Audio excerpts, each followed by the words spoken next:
Setting up your webinar.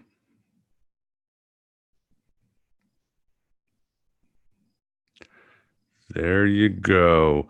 Looks like we are live. Happy heresies and welcome to the desert of the real. This is Aeon Byte Live, episode number 20 of a new medium from Aeon Byte that has become very popular. And in addition to the heresy that we find here at the Virtual Alexandria. Thanks for being here. My name is Miguel Connor, and I am your host. Not your Lord of Hosts, just your host. And with us tonight, we have the pleasure of being joined again by Bernie Taylor. How are you doing, Bernie? Thanks for coming back. Miguel, it's been a pleasure. I love the last show. You have the best intros of any podcast ever made, and perhaps even into the future. Oh, well, thank you. Thank you. I hope whenever some alien civilization is digging up the wreckage of humanity, they'll be impressed if they dig up Aeon Byte, or they'll just say, these people were they shouldn't have existed because they're just too crazy. But thank you very much. Appreciate it. And yeah, really enjoyed our last interview. It was one of the most popular ones as far as views from last year. So it's great to hear that people really have an interest with myth, with understanding the history, where we came from, the history of consciousness. And hopefully people are grabbing onto this because this content, the myths, the archaeology, the stories of the ancients are very important for us to survive today and for our future. The past is not the past. It is always living.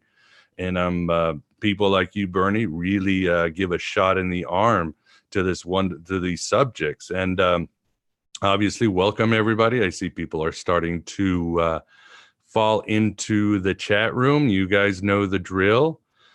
If you have a question, please put some question marks for Bernie. Those of you who offer the super chats will get put at the top. And of course, I can always use your support. Always appreciate your support.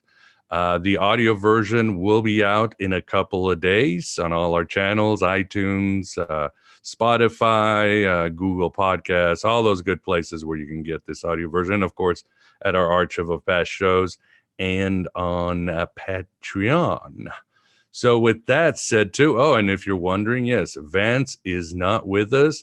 He has been assaulted by the archons of traffic, getting from work to here. As soon as he gets home, he's going to jump into his webcam, and he's going to be here with his famous backdrops, which we all really enjoy. So wonderful. I see Jasmine, Philip, a lot of cool people starting to come into the chat room. Really hope to hear your questions tonight. So Bernie, let's get to you. Maybe real quickly for the audience, tell us a little bit about yourself for those who might have missed our last interview where we covered your book Before Orion. How did you become interested in archaeology and ancient mythology and all these great topics? Well, I started out being interested in the animals, like most of us and people into tens of thousands of years ago. I was interested in how the migration timing of salmon and geese and so on. Do they all follow one smart salmon or one smart goose? Or is there something, a larger force at work? And it had to do with light dark cycles of both the sun and the moon. And I did presentations and wrote papers and conferences and government agencies, all that sort of stuff. Then I went out to the tribes and I spoke to them as well. And the tribes in the Columbia Basin here in the Northwest of the United States. And lo and behold, the tribes had this knowledge in their traditions. They had it in their calendars, and they had it in their mythology. And someone said to me, if the Native Americans have this, perhaps it might be deeper in time because they were Paleolithic hunter-gatherers. Well, it might be deeper in time back into the Paleolithic caves of France. And so I was directed to Lascaux Cave of France and someone said, go look at this stuff. You got all these marks around the animals, and maybe it's the same sort of timing. And lo and behold, it was, because the timing of the deer and the elk hasn't changed in tens of thousands of years, if not millions of years. So how did the deer know when to rut, the ultimate gestation period, drop the young, all that sort of stuff. Put it on the back burner for 10 years and came back with Before Orion. And that started off as a continuation of looking at biological timing of animals, which was kind of my thing.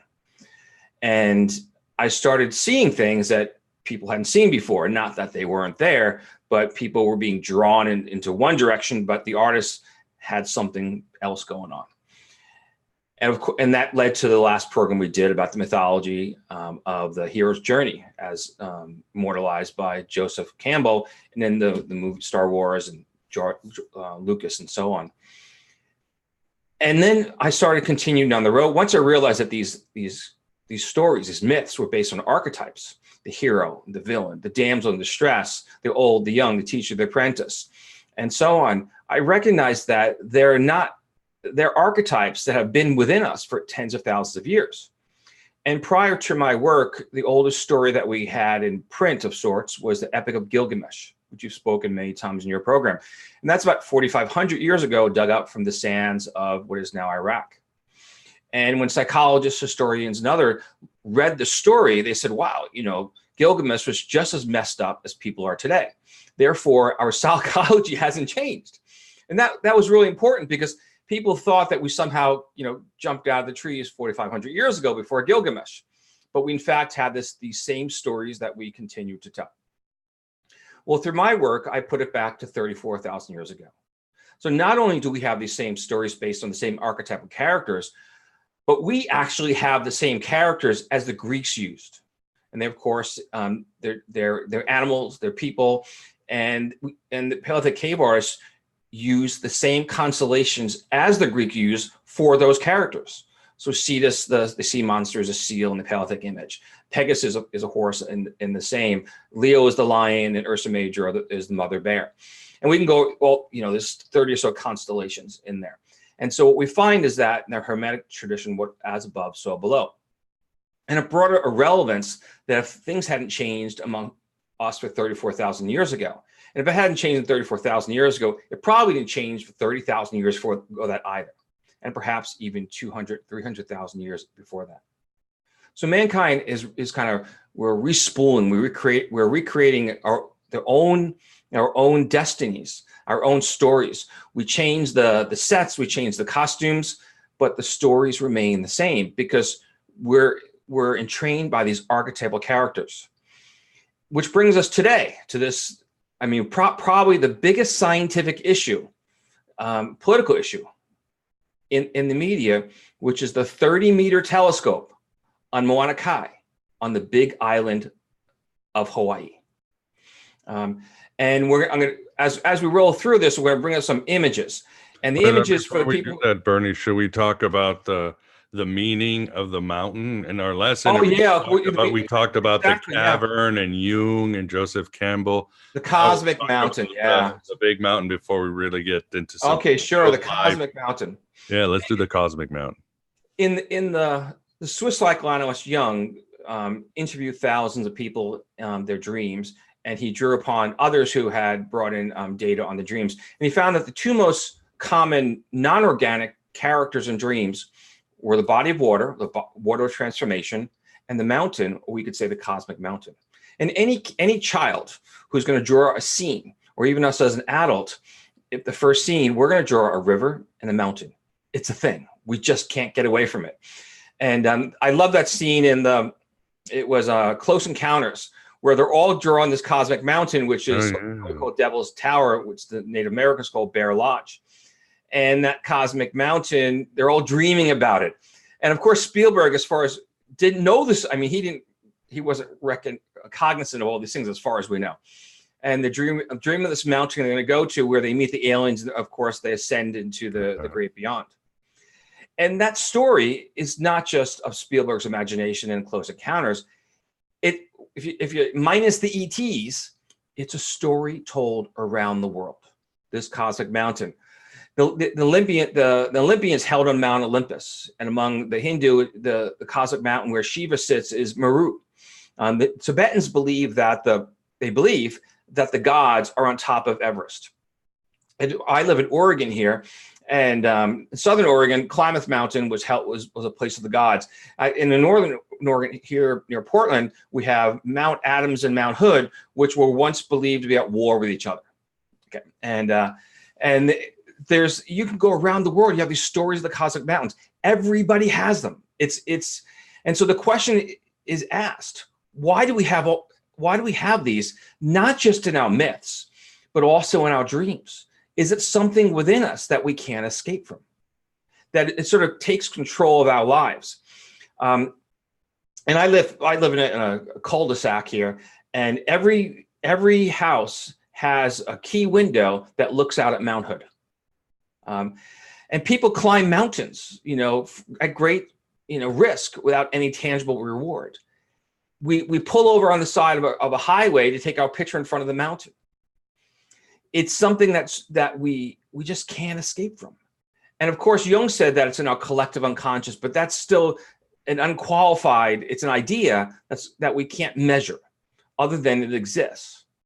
And he believed that we carry these dreams within us intergenerationally. And so that of course is the question. And in the work I did on the Paleolithic caves of Europe, many of the images in the caves are actually mountains, and that the characters are impregnated or actually laid across the mountains. One of the mountains is Jebel Tobakal, which is Mount Atlas to the ancient Greeks, the highest mountain in West North Africa. Another one is Mohassen in Spain, which is the highest mountain on the Iberian Peninsula. And we found that the Paleolithic cave artists were also recognizing these cosmic mountains. It is where the gods held. And in myth, we typically find that the shaman climbs the cosmic mountain.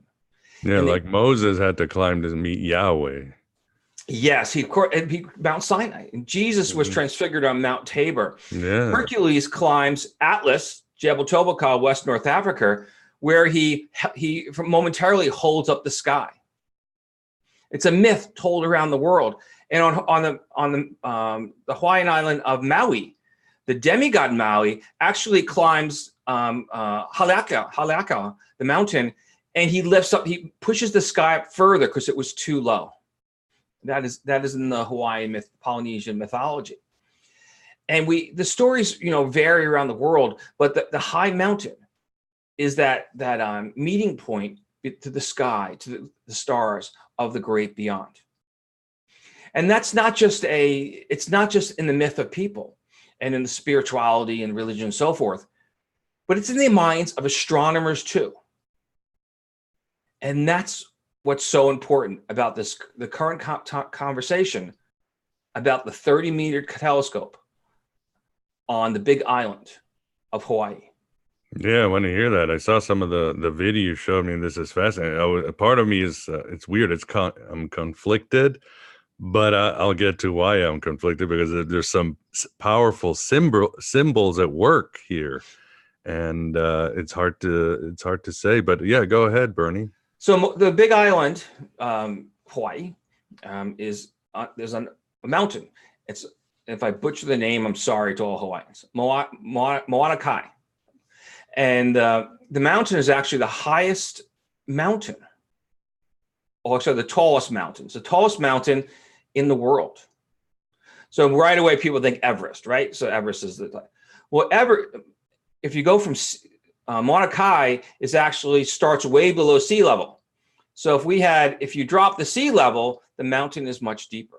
Oh, fascinating. Everest is actually become the tallest mountain above sea level. But so Mauna Kea is actually the biggest mountain in the world, which is fairly significant in the story of if you're going to have among the cosmic mountains, it's the big one. I mean, it's the big one. Big guy. This is it, the big archetypal image. And the native Hawaiians know it, okay? And not only do they know it, but the astronomers know it. And that's what's so significant about it.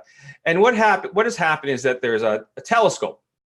Actually, there's many telescopes on the two islands. Maui, which Haleakala they have a bunch of observatory in the mountain, a bunch of observatories, and then Maukai is on the Big Island. And I apologize if I butchered the name again. And they both have telescopes under the auspices of the University of Hawaii system. Okay. But scientists from around the world are either logged into the telescopes, because a lot of it's remote work, or they work on site, or the facilities that are off site, but they travel back and forth every day. Okay. All right. The remote kind of thing.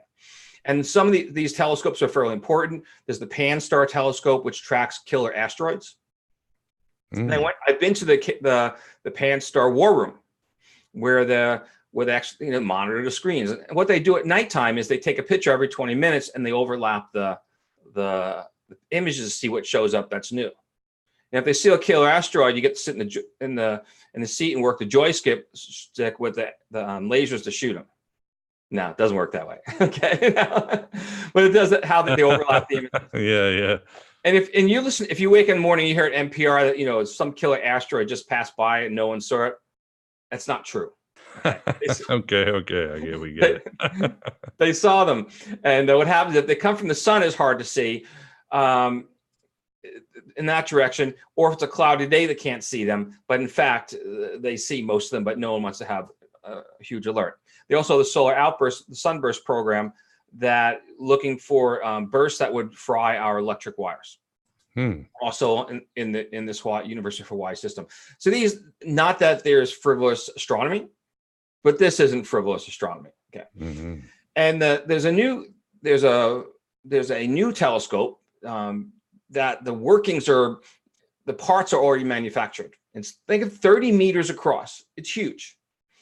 This telescope will be more powerful in terms of what they can observe than the Hubble telescope, which is out in space. Okay. And there's 3 places in the world where you do big astronomy: Hawaii, the Canary Islands, and Chile. Now, Chile has some the mountains of Chile, it's high and it's dry. Chile has some other new biggest telescopes, and so this would be in sort of competition for them. It doesn't add value. So in the northern hemisphere, it's either Canary Islands or the big island of Hawaii. Why the Canary Islands? They have mountains too, or? Well, they actually do have mountains, but it's a fairly dry space, and you don't have a lot of light pollution. That's really kind of the big deal. So when Canary Islands, if you're looking out west, you've got the ocean. You look south. You got the ocean. Looking east, you're going to see Africa, and northeast you're going to see Spain, which it's not that bright. So you need to be places where you don't have a lot of light pollution. It's high and it's dry. Now what's also nice about the Canary, there's actually lots of high mountains around the world, like Everest, right? Okay, but you can't build an observatory on top of Everest because it's too hard to get it up there, build it, and so far it's barely, hard to climb it. So these are accessible high places that people can build the observatories. And Maui is actually Big Island and Maui are awesome because you could actually live in a tropical paradise and go up to the mountain to work. Okay, so these are that doesn't suck. No, not for the astronomers, but the Native Hawaiians are not too. There's an issue with this, and so there's multiple. Mauna there's multiple observatories, and there's been a new one that's planned. All the parts are being built. It's gone through the court systems, and the courts have decided that it can be built. It doesn't infringe on native rights. It doesn't infringe on the environment. Everything you could possibly imagine. Now, the Native Hawaiians, they have a long list of what they believe to be, in complete respect to them, because we're going to talk about this, long list of things that they believe why this thing should be built. One is that it's their holy mountain, it's the cosmic mountain. 2 is that it's part of hypertourism. 3 is the University of Hawaii system isn't paying them enough money because it was actually historically they were paying $1 per year for use of the land for the telescopes. That's it, $1 a year. $1 a year, okay. From RoboCop, I'll buy that. So it's been it's terrible. It's since been renegotiated to $1 million a year. Okay, that's better. Okay, so Dr. Evil, $1 million. That's better. Okay, arguments. Other things: hypertourism, GMOs. Native sovereignty or Hawaiian sovereignty, because some believe that the islands themselves are exclusively the domain of Hawaiians, and those are all cultural issues, and I believe that those are all important issues, but I don't think it's fundamental. But what's really going on up there, and the fight between what's the so-called scientific community and the so-called Native Hawaiians. Hold on, Bernie. There's somebody. Ladevius Cherry has a question. What makes the mountain holy? Do they think their gods are there? Is it the land or spirits? Why is it holy? Well, for the same reason that almost all cosmic mountains are sacred. It's because they're at their origin stories.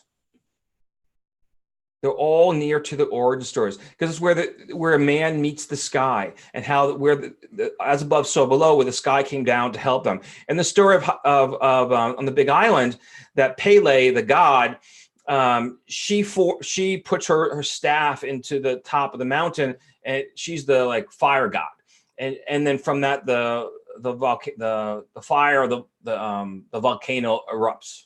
Okay, and she's warring with her sister, and her sister is the goddess of water, and she floods it over to try to put out the flame, and that causes the lava flows that become hard, right?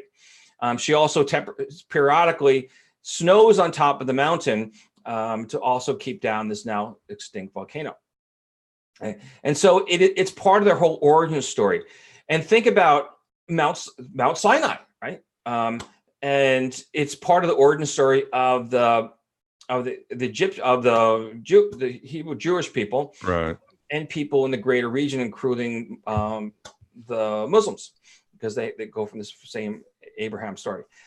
And so this is at the core of their religions. Now, can you imagine saying to the Japanese, we're going to put this big observatory up on top of Mount Fuji? Not going to fly. Yeah, no. It's not going to happen. But the Japanese, for example, are one of the Japanese parties are within this 30-meter telescope. Interesting. Oh. And so it's a worldwide consortium. And you want to guess how much money this thing is? God, I couldn't even speculate. Well, typically these observatories instruments go for about $300 million. Oh my God. This one's 1.4 billion. Oh my God. Okay, so we're talking big dollars. National Science Foundation, everybody you could possibly imagine associated observatories has the money, has an influence and invested in this telescope. This is the big deal for its time. This is the state-of-the-art telescope to look deep into the cosmos, to see where we come from, all that sort of stuff. And so we have this conflict between so-called science looking into the cosmos and the native Hawaiians, who see as their cosmic mountain where they themselves historically reached the cosmos. Oh, wait 1 second. Philip Blair's asking, why does it cost so much? Is this like the Ferrari of telescopes? It's going to see farther, and it actually perfect. It's going to benefit like so many other telescopes. And that actually ties into why Plan B is to put in the Canary Islands. So why would you not put it? Why not just put in the Canary Islands, where the Spanish wanted and not have all these issues? Well, the answer is that the observing conditions up on the Big Island are much better than the Canary Islands. So it's like putting Canary Islands, like putting a Ferrari in a 20-mile-per-hour speed zone. You don't maximize its potential. Right. Whereas in the Big Island, it is the perfect conditions, other than launching this whole thing into space. Now the native Hawaiians, of course, Polynesians, and they came from Southeast Asia. About roughly 1,000 years ago was their outward migration, and they were and they still are master astronomers, and they navigated around the South Pacific based on the stars, the planets, the sun, the moon, migrating birds, the clouds, and the currents. And if you ever looked at Hawaii on the map, it's pretty far from anywhere else. Mm-hmm. And they were able to not only find it, but go back and forth. And so historically, the Polynesians were the state-of-the-art astronomers. So you have they're state-of-the-art from two different time periods, and they can't meet in the middle on this thing. And some people say it's a native Hawaiian rights, and yes, that's part of it, because there's a sovereignty movement in Hawaii. But as a concept, there are sacred sites all over the islands. And you read up in mythology, every bay was also formed by Pele when she put her staff down looking for the fire, and she made the bay instead. And so but why did they pick? Why this one? Why this mountain? And I believe because it's their cosmic mountain. And if someone wanted to build a taller house across the street from us that blocked out view of Mount Hood, it would dig deep into us. And I believe that we could actually go to court and say it has blocked the view of our cosmic mountain. And the native Hawaiians have that same concept. It's at the core of their being. And so the question really has to be asked is, why do we look deep into space? Are we looking just for science? Now, there's truly science to learn by going to space. There's no question about that. And I don't dispute that in any way. And I give scientific presentations all the time, and they're on my YouTube channel before Orion. But why do we look into space? Why do we look deep? Why do we look for the origin of the cosmos? Why do we look for extraterrestrial life? Why do we look for these things that really have no meaning to ourselves, other than they're part of the orgasmic birth of everything? Yeah. We're seeking the cosmic. Yeah. And whether it was aliens or we're made of cosmic dust, like the song Woodstock by Joni Mitchell, we are billion-year-old carbon. We came from this. That's an origin too. That's why when you're talking about this fight, it's so hard, because both are really cosmic myths. I mean, look, like you write in Before Orion, looking at the stars awoke something within humans. I mean, when we look at the stars, we advance, but at the same time, the cosmic myth of the mountain is also very powerful. So I see two powerful symbols going at each other. It's very fascinating. Oh, it's incredible. And the Big Bang, of course, which is now a scientific principle. If you go back in time, it originated from the work of Father Lemaitre, a Belgian priest. And Lemaitre hypothesized the Big Bang mathematically based on the cosmic egg, the explosion of the universe from a single source and the egg of mythology. And when he first came out with that hypothesis, people ridiculed him. The cosmic egg was actually the joke of an orgasmic moment. Yeah, the Big Bang it's a derogatory term. It's a derogatory term. Like conspiracy theorist or something. And Einstein said that your math is correct, but your physics is atrocious. And it wasn't 2 years later that Hubble observed what he believed to be an expanding universe, which made the so-called Big Bang a common science. But now in the astrophysics world, there's the competition of the multiverses. So kind of like popping all over the place. And then, it's kind of like the atheist approach to the cosmic egg, because the astrophysicists look at the Big Bang as saying, it's kind of a religious thing, and it still came out of religious, even though we accept it in modern science. So the trend is actually more towards the multiverse, which has no basis in science either.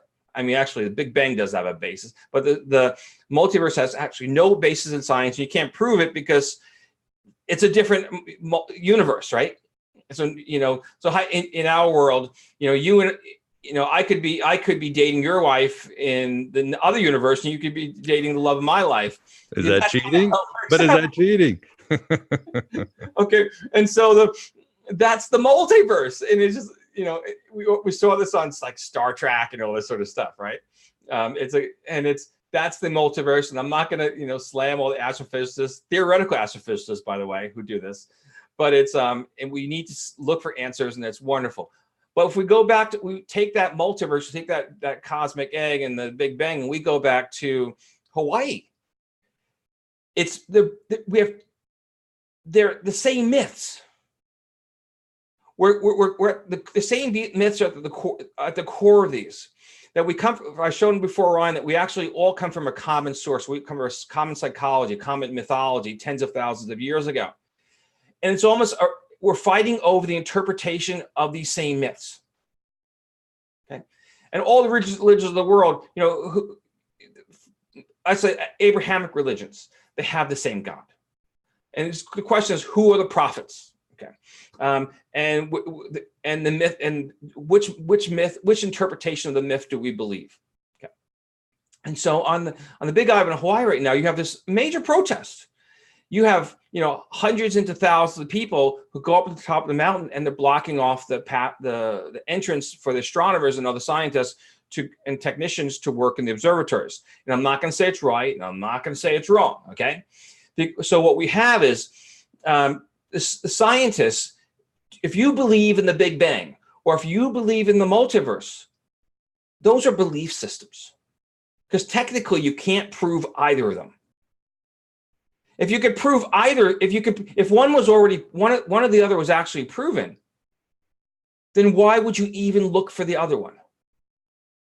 You need a leap of faith for both, for sure. You need a leap of faith for both. And so when people look at science and say, well, we have science, I believe in science, science is proven, or all these sort of things, that's not true. Science is a process to reach an understanding. And sometimes that understanding is groupthink.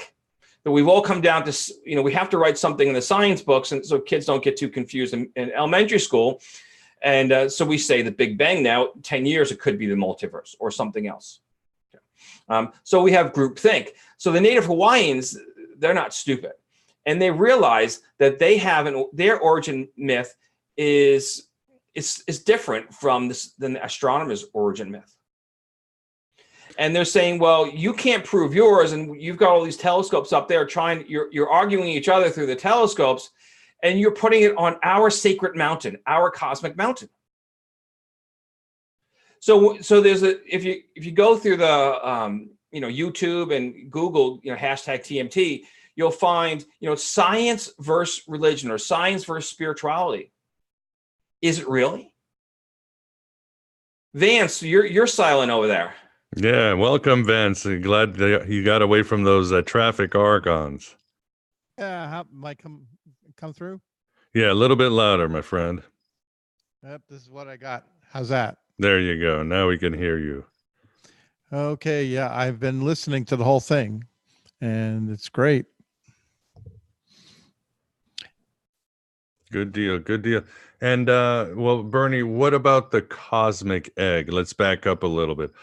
Could you explain where the cosmic egg appears in different myths? I'm thinking of the myth of the Greek myth of Eurynomé, everybody's snake. Pretty much almost everybody's myth has a cosmic egg, which is the origin of the Big Bang.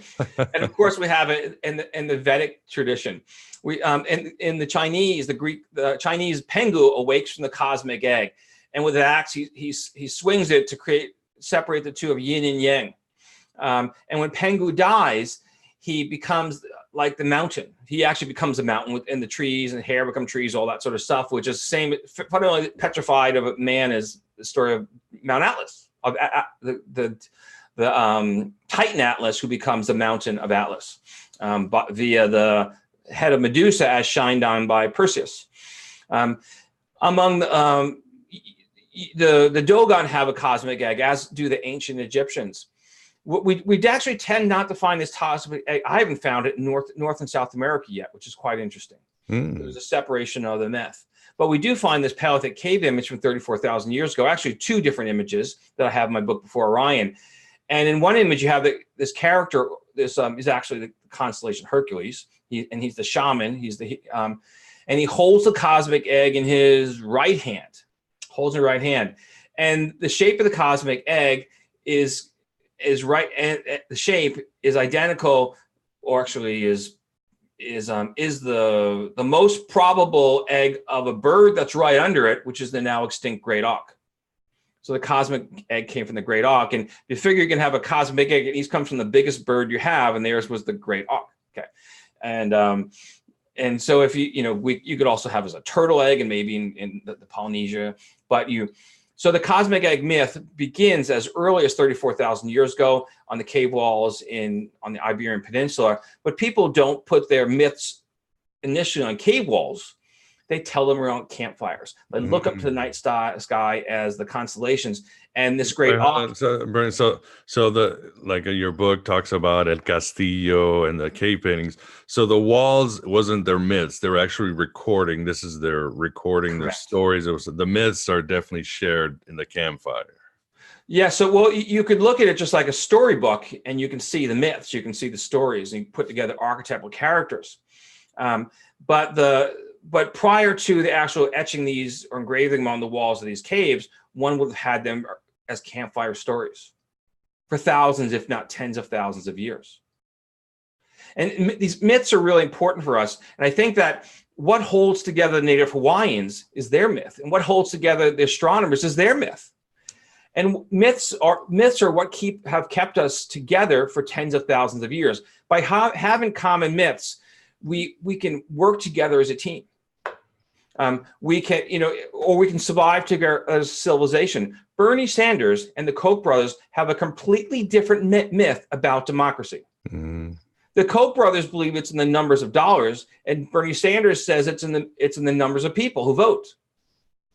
And they're actually both right, but they have different myths. Mm. And if someone said to the followers of Bernie Sanders, "You're completely wrong, and I can prove it," and the Koch brothers are really pulling the strings behind by how much money they spend, we'd have a revolution.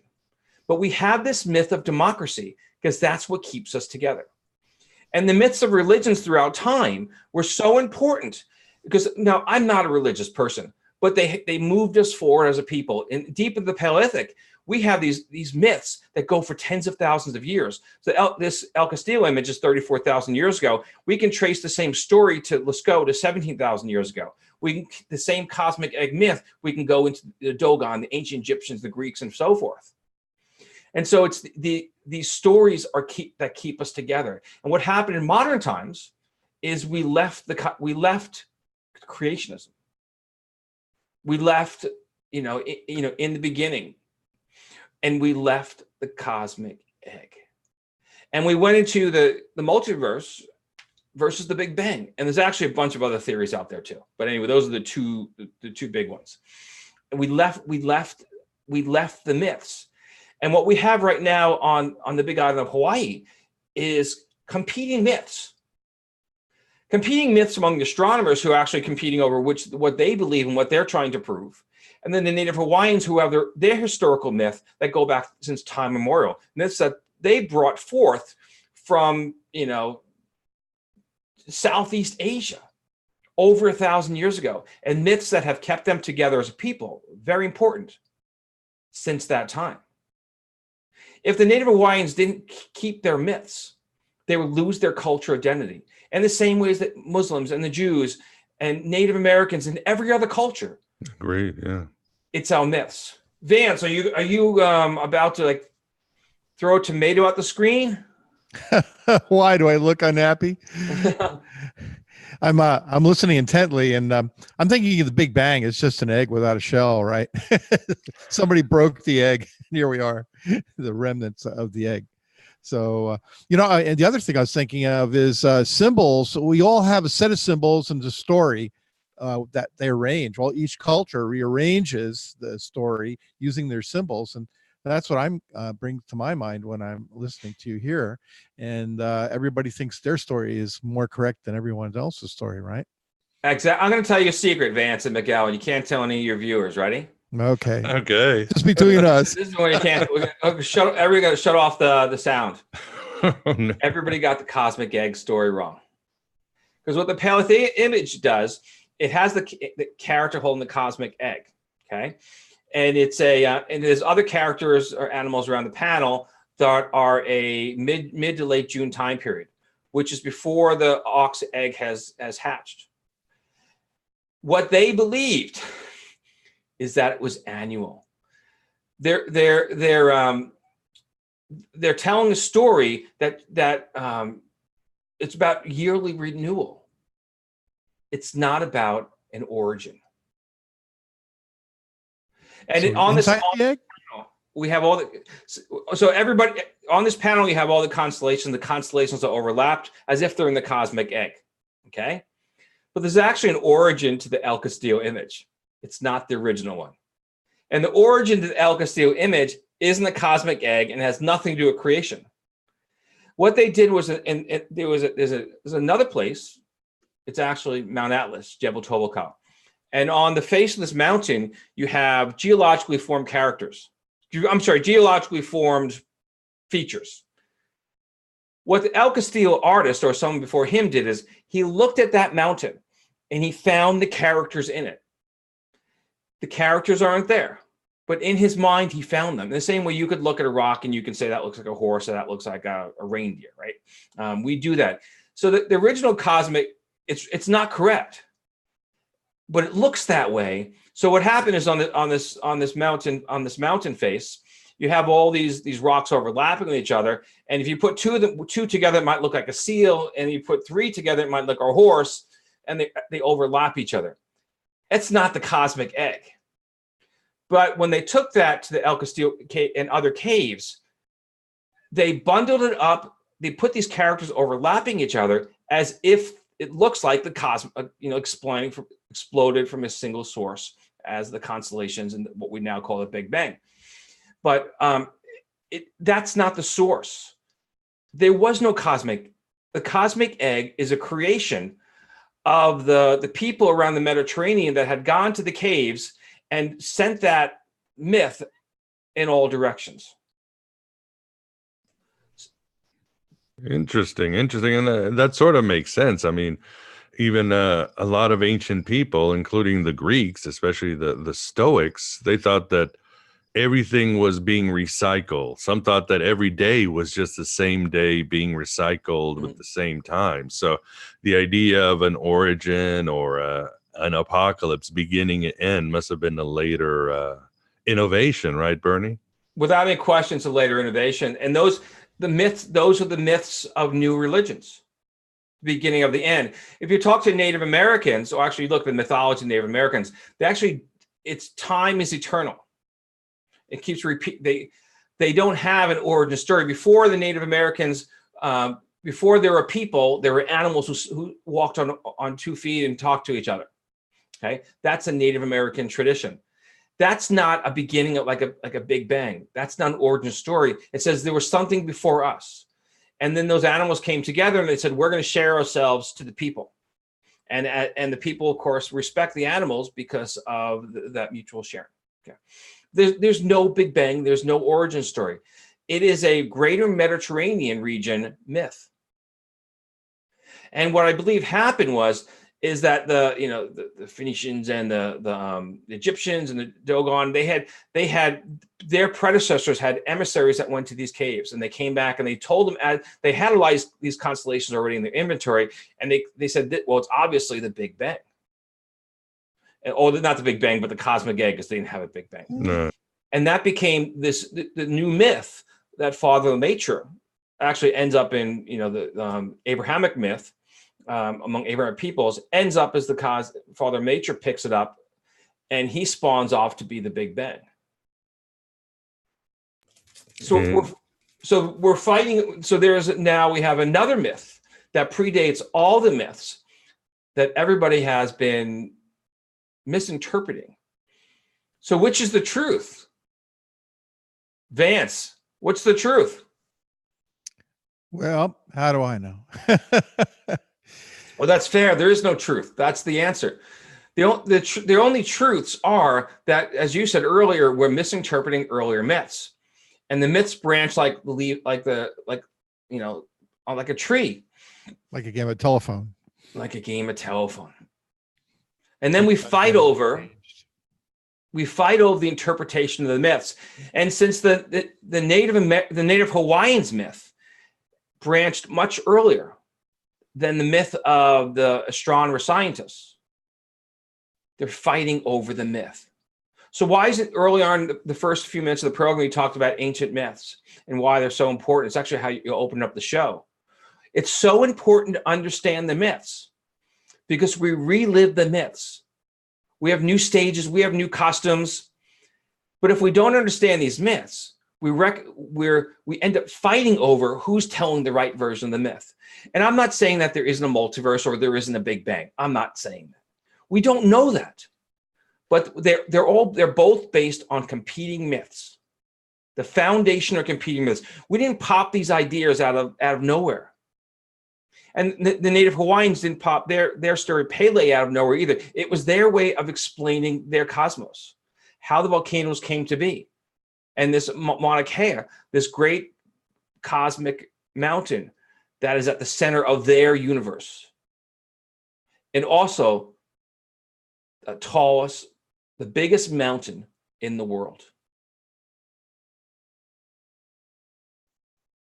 That is huge too. And I think Philip Blair was asking, as I'm looking at the chat room, What were you going to say, Bernie, about Native American myths from the Columbia Basin? Do you remember that? Oh, I talked about the Mount Hood and Mount Adams warred with each other. So they were two cosmic mountains. And they warred with each other in such a way that they actually created the Columbia, huge river, that they created the rocks went across the Columbia River to create a so-called bridge of the gods. And the water seeped underneath it like a canal, I guess. And later there's a myth of the coyote who actually breaks that free so the salmon can swim upstream. So Native Americans have their myths as well, and they have, of course, the myths of these cosmic mountains. So Miguel and Vance, we have this conundrum in Hawaii. Yeah, it's actually not just Hawaii. This is an international story. I mean, media around the world are covering this issue because it's being positioned as against native rights or indigenous rights.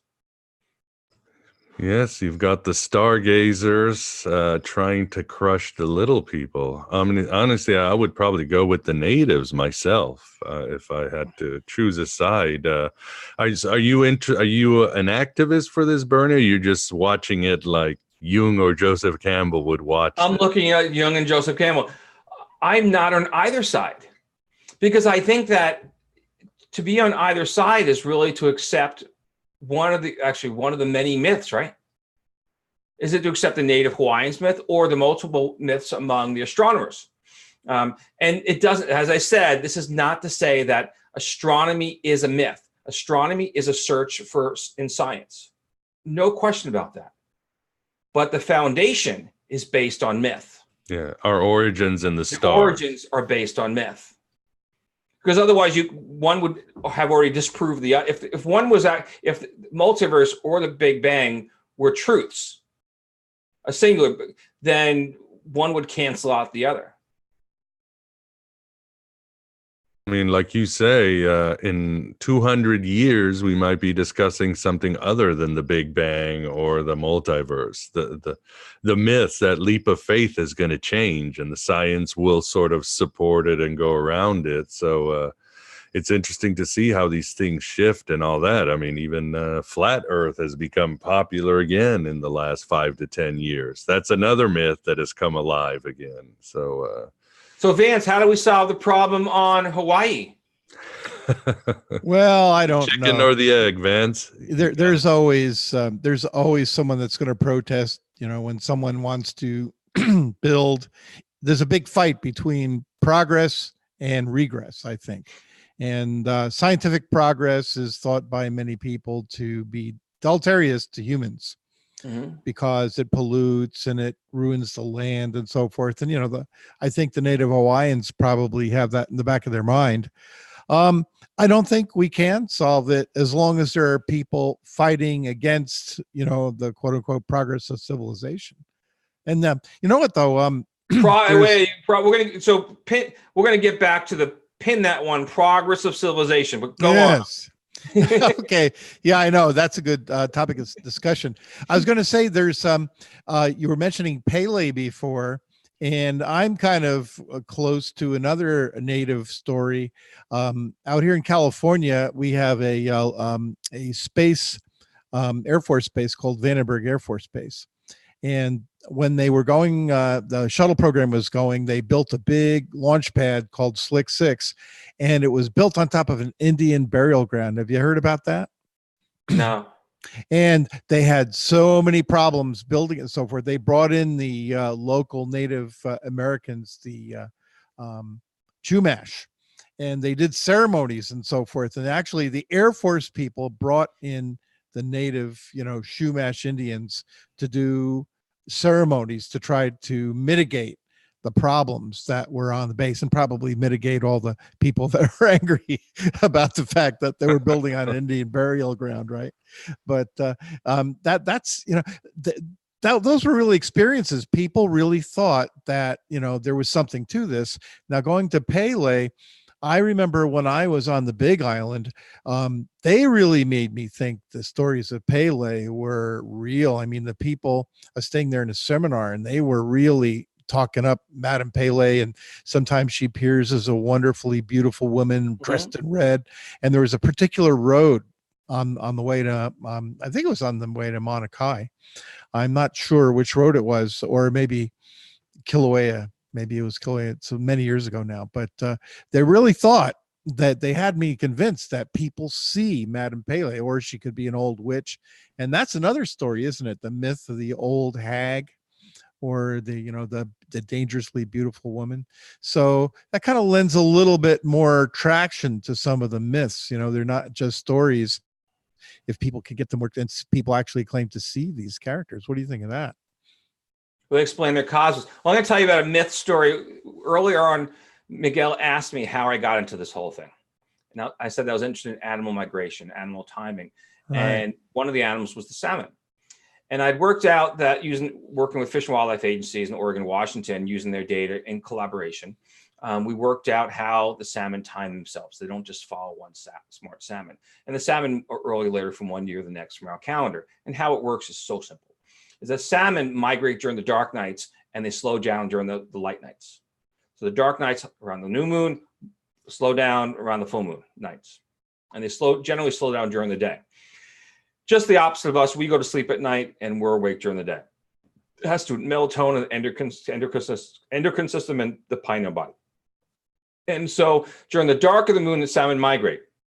Well, the moon has the cycle, the light cycle of the moon, or is 29 and a half days. 29 and a half divided to 365 is 11 days short. So the new moon could be on January 12th one year, be January 1st the next. And that's why the salmon are migrating earlier or later from one year to the next. Okay. And so I did this work. I went to conferences, you know, academic, spoke at universities, all that sort of stuff. And I spoke at, and the Indians the Native Americans had a story about the coyote, and that in relation to these sisters, the coyote broke open this dam the rocks had fallen in front of the river, so the salmon didn't get through, and that was tied to the swallows. And they said that 4 days after the swallows first appeared, that's when you go to look for the coyote, look for the salmon, because they'll start to appear. The swallows are also migratory species. So they had in their calendar, they went from one animal to the next throughout the whole year to tell the biological events of those animals.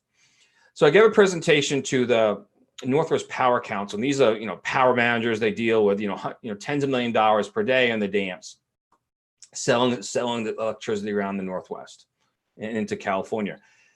And I gave this presentation, complete silence, and then the head of this whole thing, he just puts the fist on the desk, on the table, and he says, the Indians had it all along. And then after that, all the questions came out from the scientists and the biologists and so on. And it wasn't my first presentation on this topic, because I'd always been to the tribes and the Fish Wildlife agencies and all these conferences. But I'll never forget that, because what he said was, he says that they had it in their traditions and their beliefs, but they couldn't express it through the words of modern science. Which ties us back to the native Hawaiians.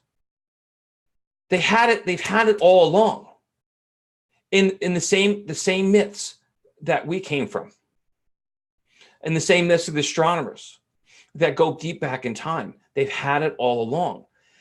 They're saying that the myth lives on in the mountain, and that the story evolves through the mountain itself, through the volcano, because the volcano, it's extinct, but it can explode again. It has exploded in the past, and that's in their traditions.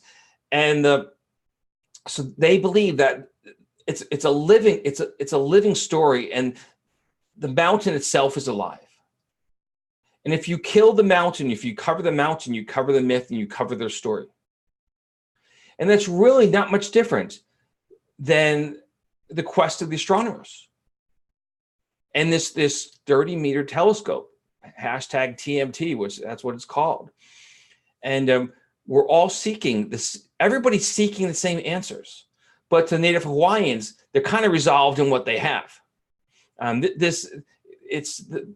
their cosmos isn't in and around that mountain. It's at the core of their universe. And when you, by the way, there's been telescopes up there for a long time, starting, with 15 millimeter telescopes. And now we have, of course, the 30 meter. And they're decommissioning a bunch of the ones that are no longer in use. They're going to be taking them off the mountain, which is good. Kind of taking the junk off the mountain. But you said the judges ruled against the natives. Yeah, I went to the Hawaiian Supreme Court, or the regional Supreme Court. Yeah, it's the courts have decided through all the, so there are a lot of mitigations and things that were handled. The courts have decided that this telescope is going to happen, but it can happen if Native American and so Native Hawaiians have their bodies laid across the road that goes up there. And so it's all good. This is the real deal protest. There's hundreds of Native Hawaiians that they lay across the road so that the trucks can't come up to build this telescope. And the people that, so the technicians and scientists who work on existing telescopes, they have to give a list beforehand, which goes to the local police, who then give it to the Native Hawaiians so that they let them pass. Oh, this is not going to happen. Regardless of what the court's saying, no one is going to run a truck over these elderly Hawaiians who want to keep their traditions. I'm sure the Koch brothers would if there was money involved. Yeah, I'm sure the Koch brothers would. They would hire mercenaries to do this without any question. Yeah, well, look at that. What the Keystone Pipeline, that didn't go well for the natives. I mean, this is their standing rock. This is this is the big deal. And what's unique about it is that you can really only reach it from one direction. And around the world, they created a musical video, and it's like Mauna Kea around the world, people singing the same song. People can go on YouTube and hear it, and they sing the traditional Hawaiian song. Vance, you heard it. Can you sing it for us? No. We're trying to. Are you cracking up from having like a shacking up? We are the world. We are the band. It's there. We are the world, and it's Hawaiian song, and everybody's heard the song. It is, and people around the world have come in synchrony with this song, and you can listen, like, YouTube, some news show in Saudi Arabia. I mean, it's around the world. People are talking about this. For the audience, I am going to put, Bernie gave me all these hashtags. I am going to put them right now in the forum. So if you want to go down a Twitter rabbit hole, maybe you can get involved. Can people get involved to help out, or just to hear the story? So, hey, I'm on the fence, right? All right. I'm looking at all the myths. But how people can get involved is, once this is posted, tweet it. Mm-hmm. Put it on their Facebook pages. Put the story out there. Because this is a perspective that nobody's talking about. People talk about science. I haven't heard it until you brought it up a few days ago. Yeah, people are talking about science versus, well, actually, people have heard about the TMT is a worldwide story. In the latest issue of Science, the journal Science, there's a story about the TMT. But this perspective of the different myths and the cosmic mountain, this is a perspective that no one's talking about. And I believe that if the scientific community sat down with the Native Hawaiians and said, we respect your story, and that we share cosmic myths.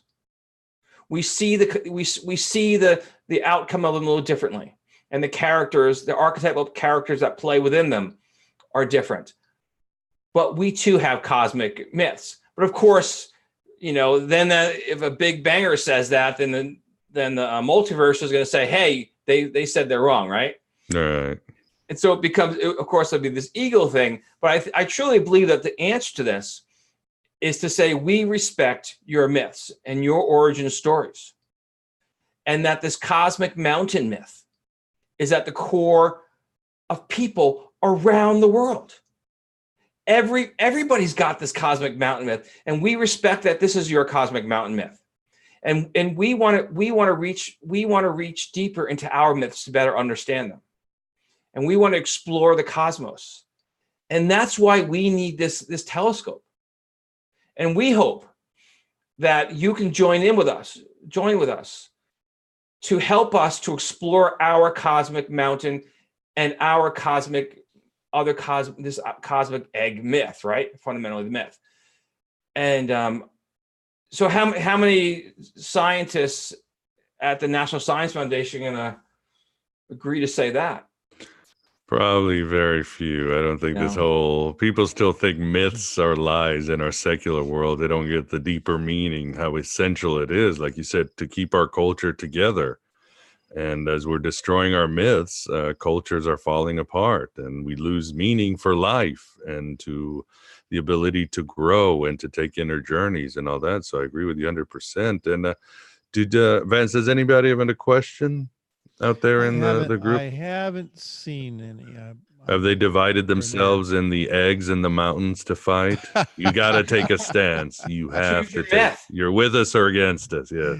I've been listening to Bernie, and I haven't been reading all of the chat, but yeah, there's a little bit of chat. This is people's time to put a question in there. Yeah, this could almost be a South Park episode, the eggs against the mountains. Somebody said aren't there enough telescopes and so forth? But Bernie, you covered that. I mean, this is an optimal location. I believe there's a classified facility up there too.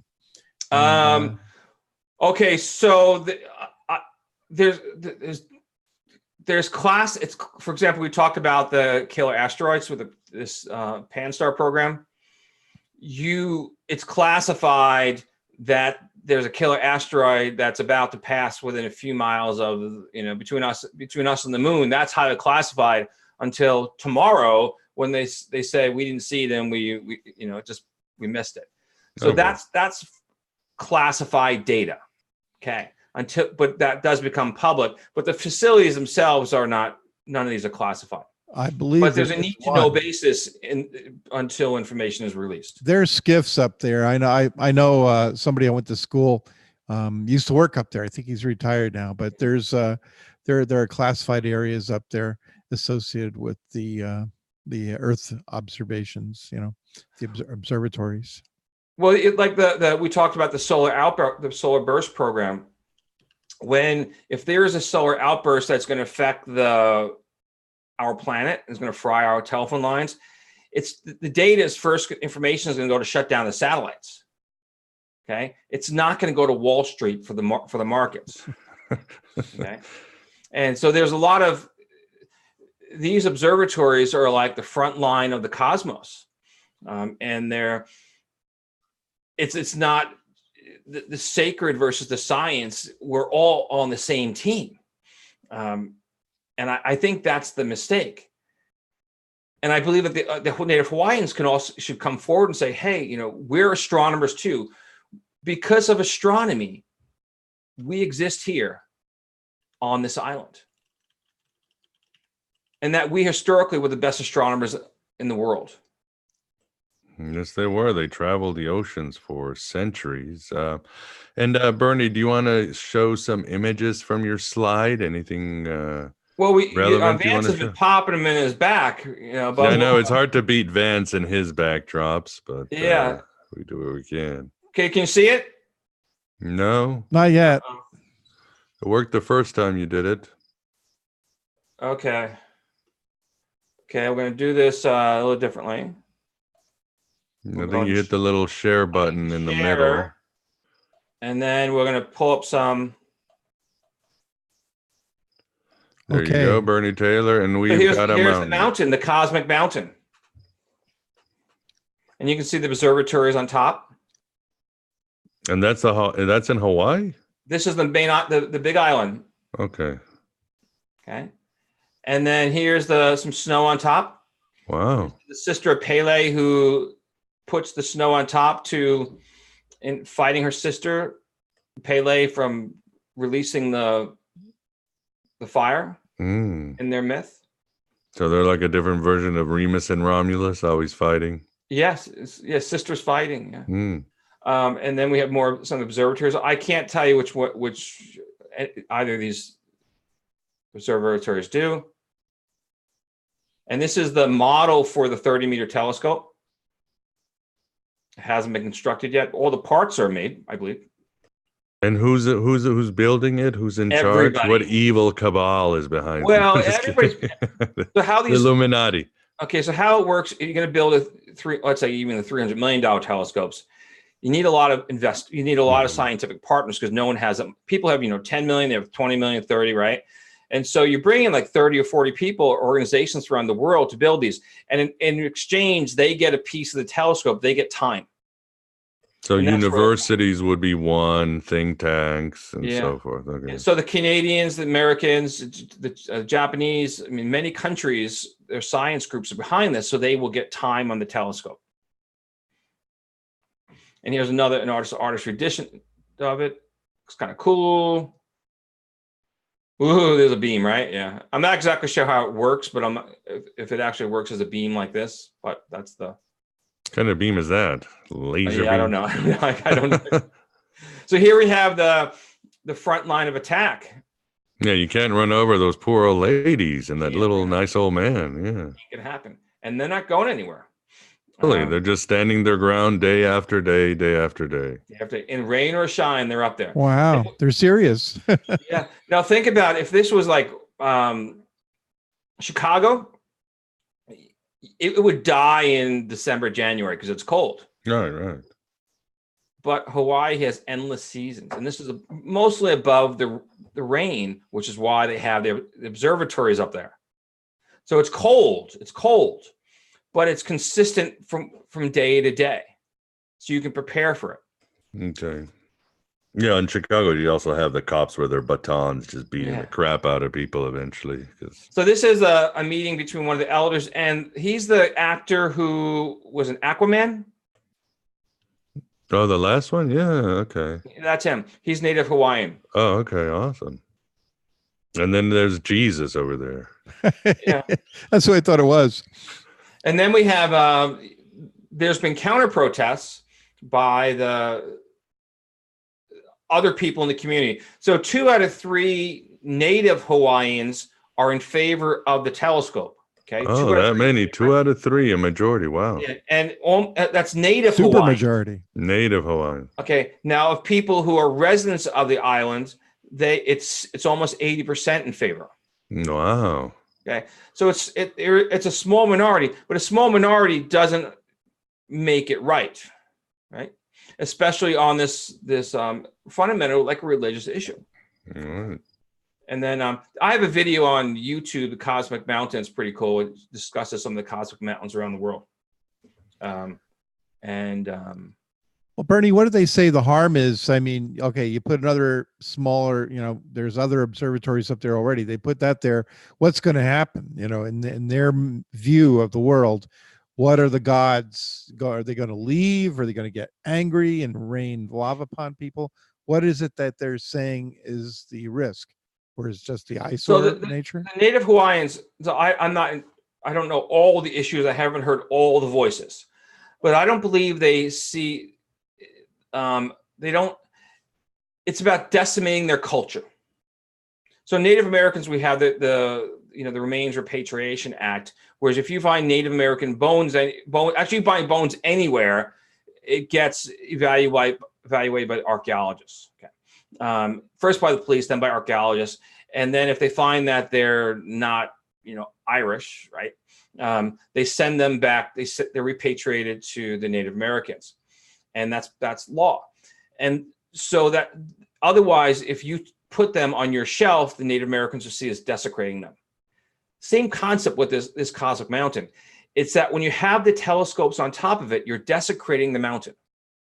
And every telescope, and I'm not on one side or the other on this, but every telescope has been the latest last. Okay. This is it. No more, right? No more. And because who knew that we could have this 20 years ago? No one even envisioned this 30-meter telescope. What we had was amazing. It's like your mobile phone, right? Can you imagine 30 years ago? We were still dial-up 30 years ago, right? We actually You push the button on the wall, on the box on the wall. Before you and I grew up, Vance and I were growing up anyway, we had to actually turn the wheel. The old lady with the pins. I remember that when an operator. I forgot that. Yeah, remember operator. When the first Apple phones came out, and it was like, why are you swiping things? What is the touchscreen all about? I want buttons.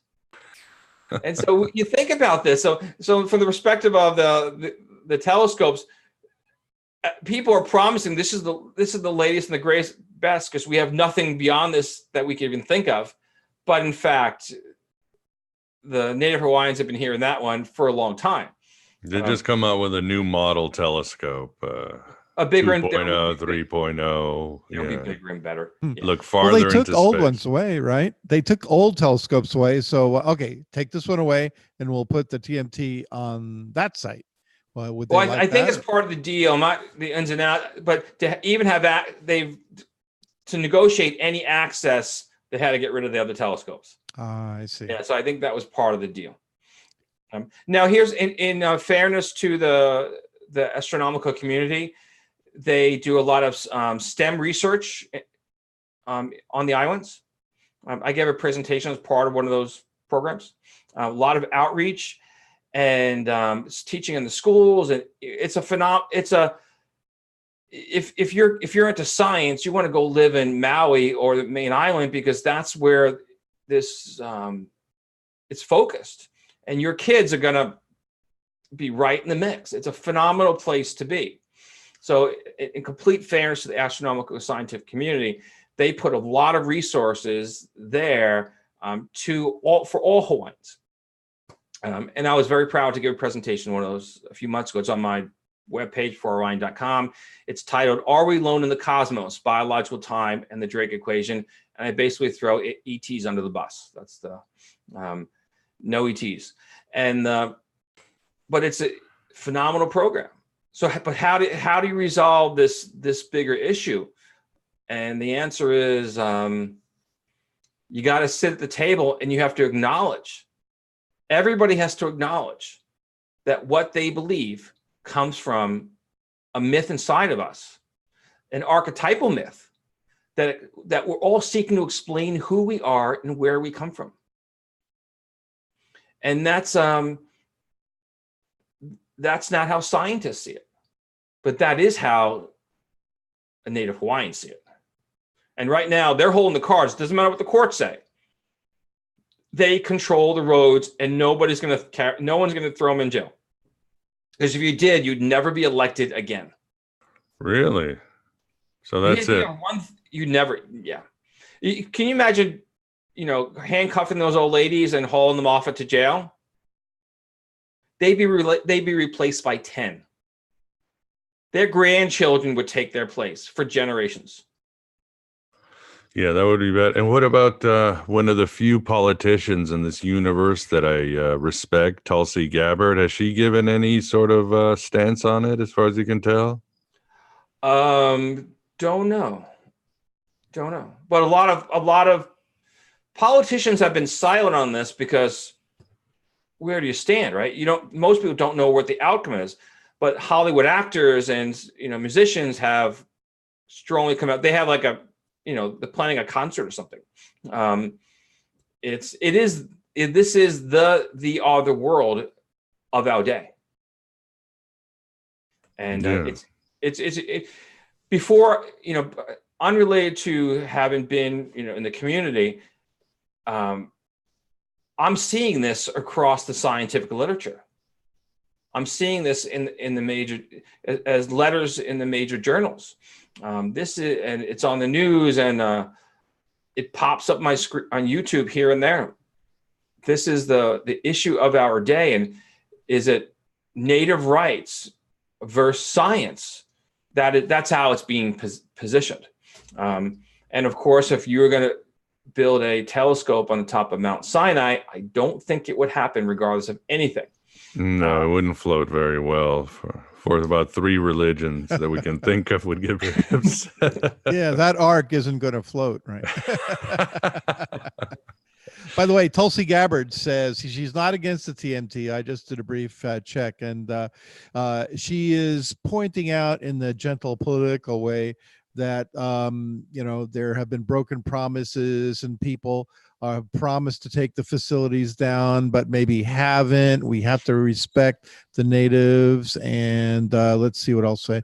She isn't wrong that state leaders approved the development without first ensuring the timely removal of decommissioned facilities, along with full restoration of those sites.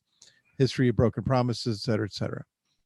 Yeah. So how I see those stories, and they're all valuable, but they're not the core of the issue. They're sidestepping the cosmic mountain itself. So they haven't broken promises, and there's a bunch of telescopes that aren't used anymore. Well, she's acknowledging it, though. She is acknowledging it, but I guess the only way you could totally acknowledge it is not build at all, right? You have to take everything off of there and restore it to its pristine state. It would be both mountains, because they protest on Haleakala on Maui as well. Though the focus of this one is the Big Island, but this is it's both. So I think it's a complex issue, which is not a cop-out.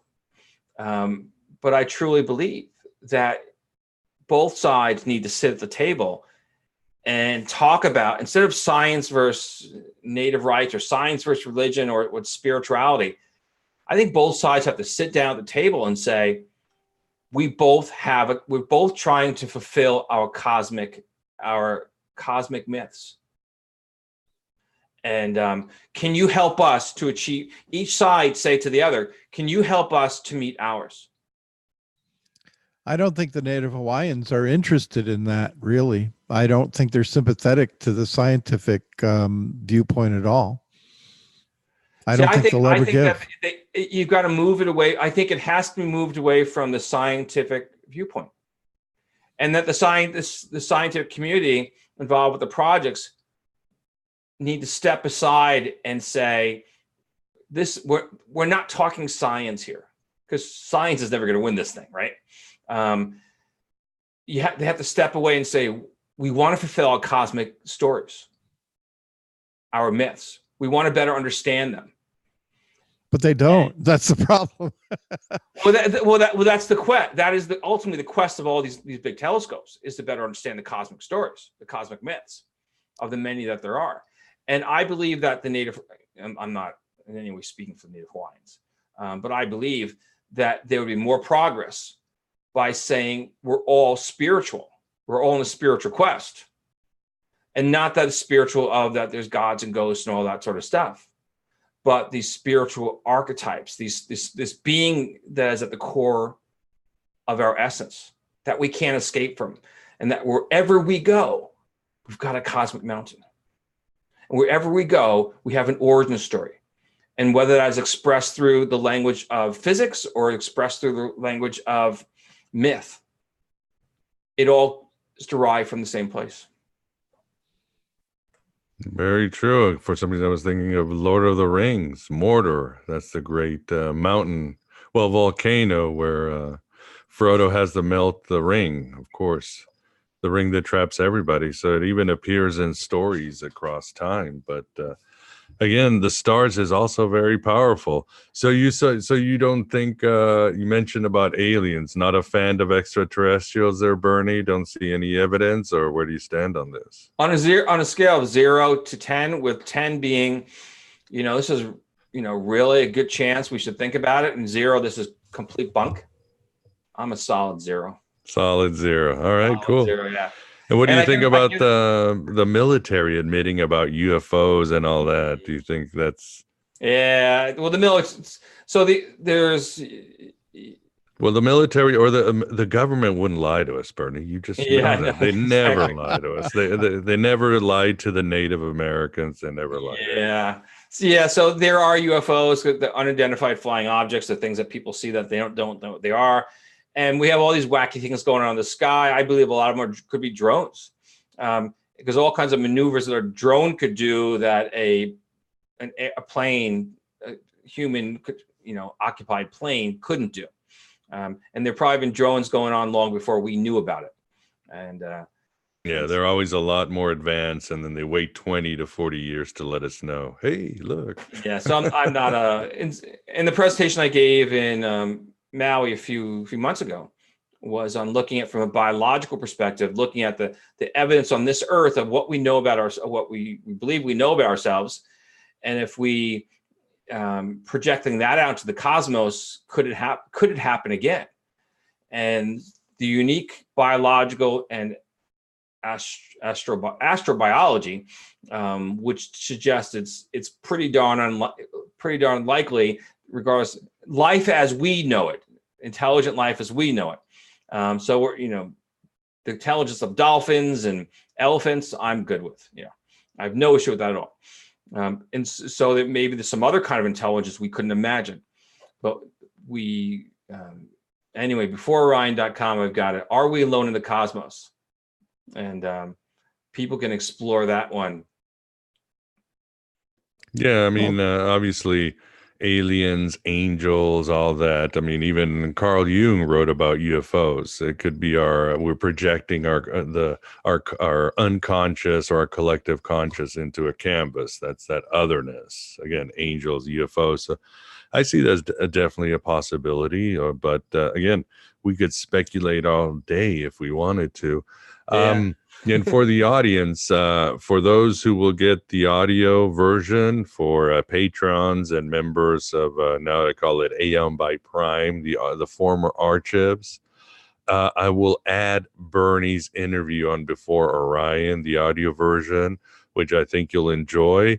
Again, he deals more with his book, again, Before Orion, and some of the ancient archaeology, what ancient man was doing for art, what they were drawing on their caves, the Neanderthals. We really get into it. So it'll be a great companion for this. And again, this summer has been two themes, archons and the power of myth. I don't know.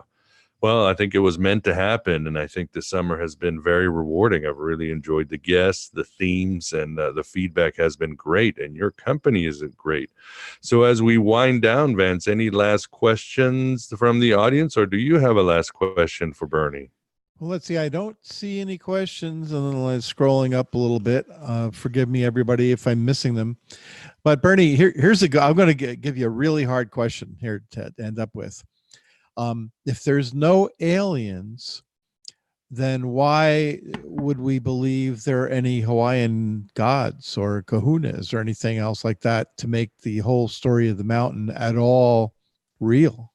Well, actually, the native, I'm not an expert in Polynesian mythology, but I can express this one. It's the Native Americans didn't believe that Pele was a god, as we think of a god, or from a different place, extraterrestrial place. They believed that their gods were sort of like superhumans.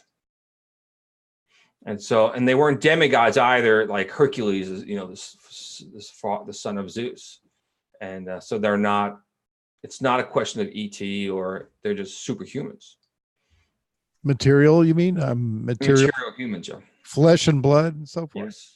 That's the belief of the Polynesians. Well, Pele transforms, between a young woman and an old one. So it would be even more than just a flesh and blood human, right? Well, Native Americans have similar type of traditions. They'll transform the shaman transforms between the different animals.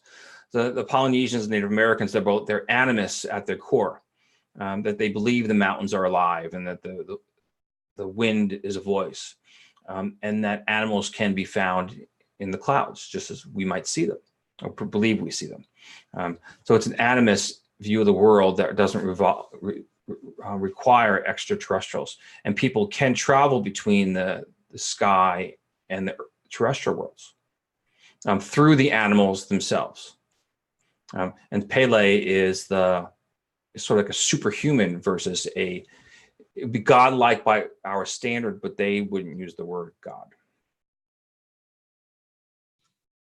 Well, we're out of time. So we're out of time. Well, that was fun. Time is cyclical. It never ends. We're just going to start back again. So that's what Nietzsche said, right? If time is eternal and matter isn't, then we all relive our lives over and over again. Whoopee. Groundhog Day. Yeah, let's hope not. But yeah, I think we're at the end. I'd like to thank the audience at the chat room. As always, you guys have very interesting questions, great conversations. Once in a while, one or two will make fun of me when give me a good zinger. So I appreciate that too. We have a lot of laughs. But Vance, thanks. I'm glad you're able to break through that California traffic and make it here to the top of the mountain. Yep, finally did it. You know, Madame Pele, it was in my tailpipe. It was exploding. And all right, Bernie, again, it's really an honor and a pleasure to have you back on Aeon Byte. We love your ideas. The audience loves your ideas. You always have great angles, and you really understand what keeps us civilized and what keeps us dreaming and the human potential. So thank you. And if you want to end, I will have this on the show notes, of course, but please let the audience know about your website or where they can find out more about this issue. Well, of course, the TMT issue, you can just Google Hawaii protest. Okay. It's all over the place. But my work before Orion.com, I use before Orion on every social media platform there is, and you can follow my work and interact. It's been a pleasure. I truly enjoy it, and again, I highly advise you get Bernie's book and follow his work. He's always full of amazing insights, and this is just one of many. All right, well, everybody, you true seeker warriors, you heretics, I hope you've enjoyed our latest Aeon Byte Live. Again, it will be out on audio with the bonus with our past interview with Bernie Taylor, and I think you will enjoy it. And coming up next week, the theme of the show will be finding your inner illumination. Our guest is actually a high-ranking Freemason, an incredible, well-versed scholar, and just an esoterist of the highest caliber. I think you'll enjoy it when we do our show next week, and we've got some amazing shows coming on the rest of the fall. Great themes, again, myth, archons, and other great stuff with some best-selling authors, great scholars, and I hope you have benefited from the great wisdom of all of our guests here at Aeon Byte, because I appreciate what they do, the work they do, and hopefully we are all waking up a little bit better. So before I start getting on a tangent and might have to go up my own mountain, thank you very much, everyone, and good night. Hello and goodbye as always.